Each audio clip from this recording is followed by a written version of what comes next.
Hi everyone. So today we're going to talk about working out how much thread one needs to complete a stitching run. There's a project here. It's a knife cover for a quarter head knife,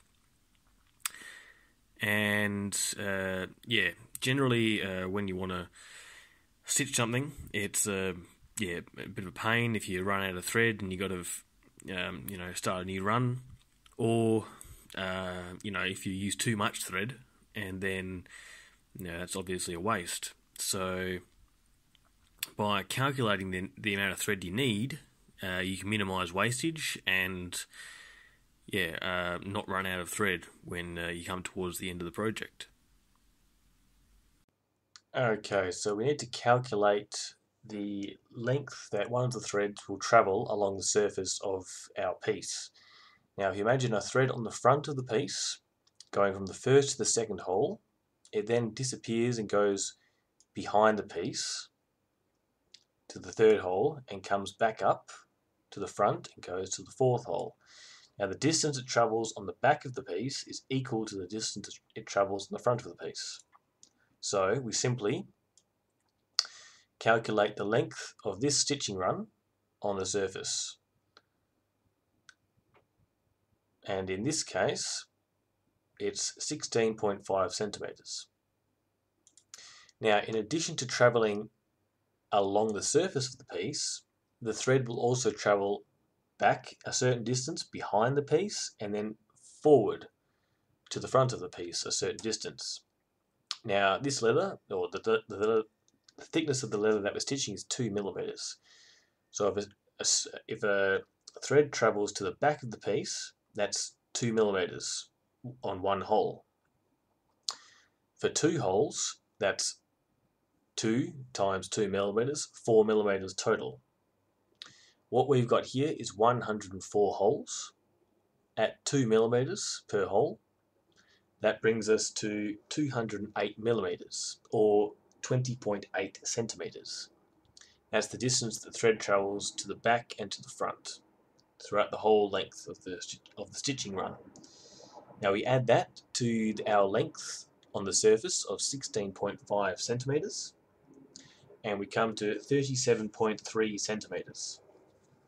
That's for one length of thread. Now we're using the saddle stitch, and therefore we have two threads.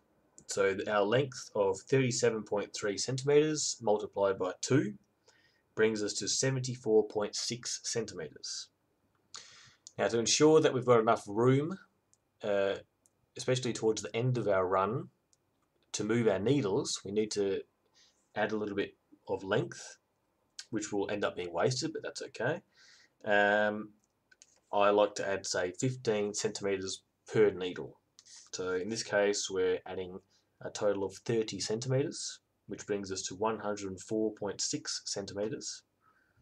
And you can add a contingency of, say, 10%, which would bring us, in this case, to approximately 115 centimeters.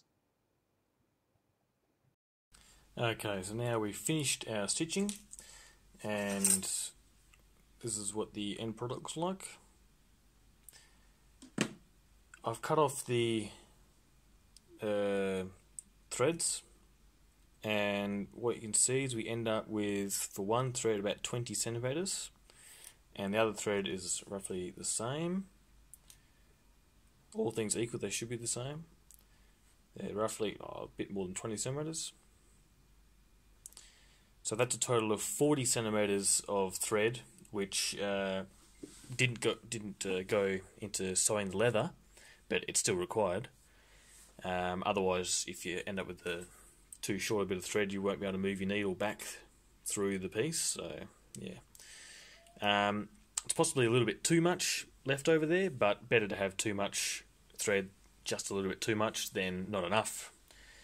And